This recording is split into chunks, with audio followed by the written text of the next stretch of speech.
Hi friends, শুভ্রাস কিচেনের আরও একটি পর্ব দেখার জন্য আপনাদের সবাইকে ওয়েলকাম জানাচ্ছি। আমি আজকে রুই মাছের ডিমের ঝুড়ো বানিয়ে আপনাদেরকে দেখাবো। এটা গরম ভাতে খেতে খুব ভালো লাগে, এটা রুটি পরোটা দিয়েও খাওয়া যায়। তো আমার এই রান্নাটা দেখুন, দেখে ভালো লাগলে লাইক শেয়ার করতে ভুলবেন না। তাহলে চলুন দেখে নিই রান্নাটা। আমি প্রথমে একটা ননস্টিক প্যান ভালো করে গরম করে নিয়েছি। এবার আমি এতে একটু সরষের তেল দেবো।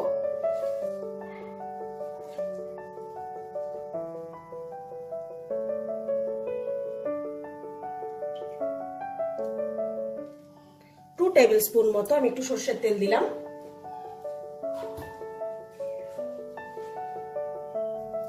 তেলটা গরম হয়ে গেছে, এবার আমি এতে একটু জিরে ফোড়ন দেব।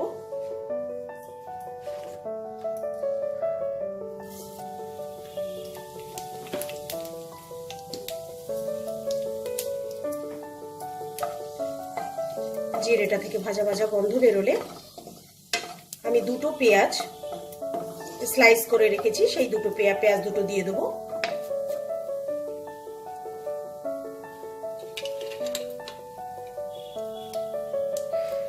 এবার আমি স্লাইস করা পেঁয়াজ দুটো দিয়ে দেবো।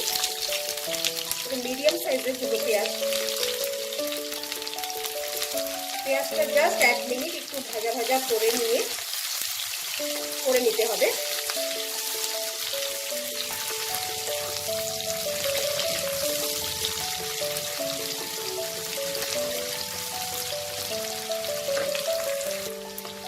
পেঁয়াজটা 1 মিনিটের মতো আমি ভাজা ভাজা করে নিয়েছি।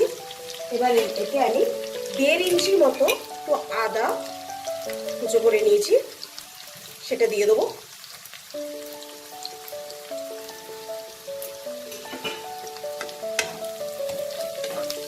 এবার এটাকেও আমি 1 মিনিট একটু নাড়াচাড়া করে নেব। আদাটা আমার ভাজা ভাজা হয়ে গেছে। এবার আমি মাঝখান থেকে চিড়ে রাখা 5টা কাঁচা লঙ্কা দিয়ে দেবো।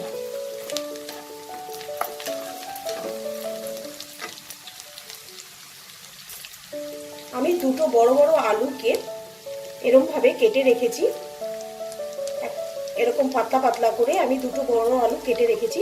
এবার এই আলুগুলো দিয়ে দেবো।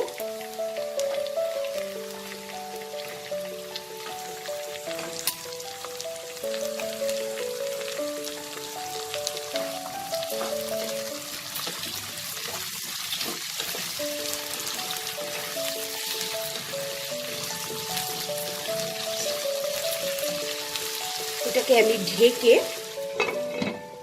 স্লো ফ্লেমে 5 মিনিট আলুটাকে ভাজবো। আলুটা আমি ঢেকে 5 মিনিট ভেজে নিয়েছি। এবার আমি এতে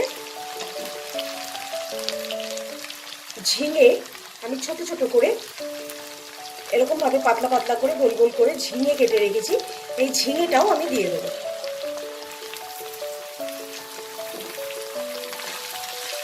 ঝিঙেটা দিয়ে আমি ভালো করে এটাকে ভাজবো, কিন্তু ফ্লেমটাকে আমি হাই রাখবো।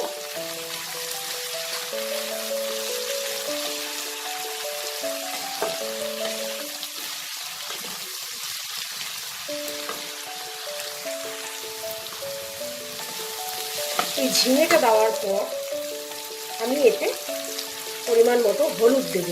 নুনটা আমি একটু পরে দেবো, কারণ তা নাহলে ঝিঙে থেকে জলটা বেরিয়ে যাবে। আমি চাই না এখন জলটা বেরো, তাই আমি নুনটা পরে মেশাবো। হলুদটা দিয়ে আমি ভালো করে নাড়াচাড়া করে নেব। এটা আমি 5 মিনিট খুব ভালো করে নাড়াচাড়া করে নিয়েছি। আমি ঢাকা দিইনি, ঢাকা ছাড়াই এটা নাড়াচাড়া করে নিয়েছি। এবার আমি এতে রুই মাছের ডিম নিয়েছি, ডিমগুলোকে আমি এরকম ছোট ছোট করে কেটে নিয়েছি। এই রুই মাছের ডিম ভালো করে ধুয়ে পরিষ্কার করে নিয়ে এবার আমি এটা দিয়ে দেবো।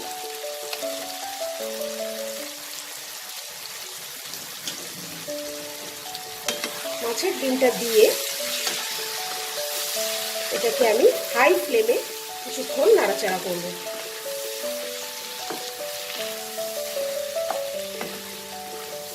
এই রান্নাটা করতে তেলটা একটু বেশি লাগে।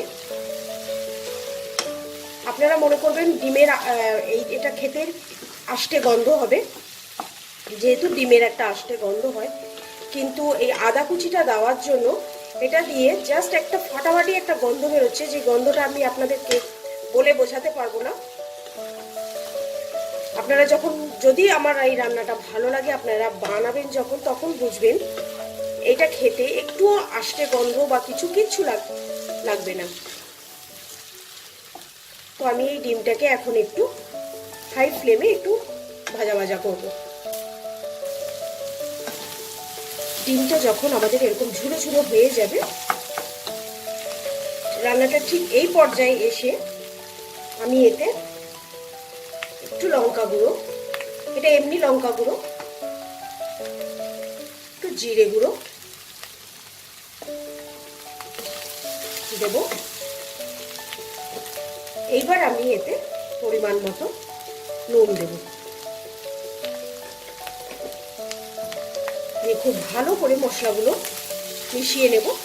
আর এই খুন্তির ডগা দিয়ে আমি ডিমগুলোকে ভেঙে দেব।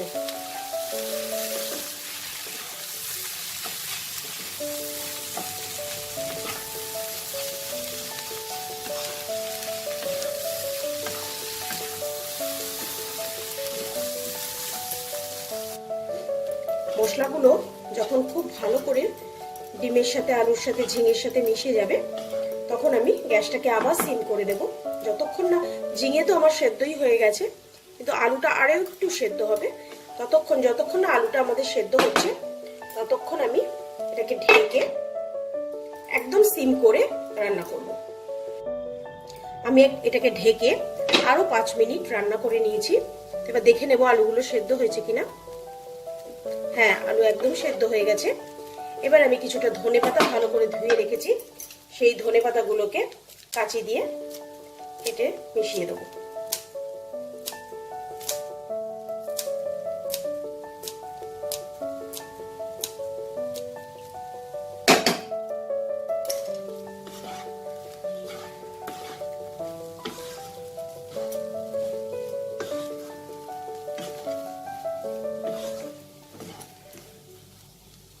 আমার এটা একদম রেডি। এবার এটাকে আমি সার্ভিং প্লেটে বেড়ে নিচ্ছি। আমার এই মাছের ডিমের ঝুড়োটা সার্ভিংয়ের জন্য একদম রেডি। তো আপনারা আমার এই রান্নাটা দেখে ভালো লাগলে বাড়িতে বানাবেন, বানিয়ে আপনাদের প্রিয়জনদের খাওয়াবেন। খাইয়ে আমাকে কমেন্ট করে অবশ্যই জানাবেন আপনাদের কেমন লাগলো। আজ আসি, আবার আসবো নতুন কোনো এক রান্না নিয়ে। বাই।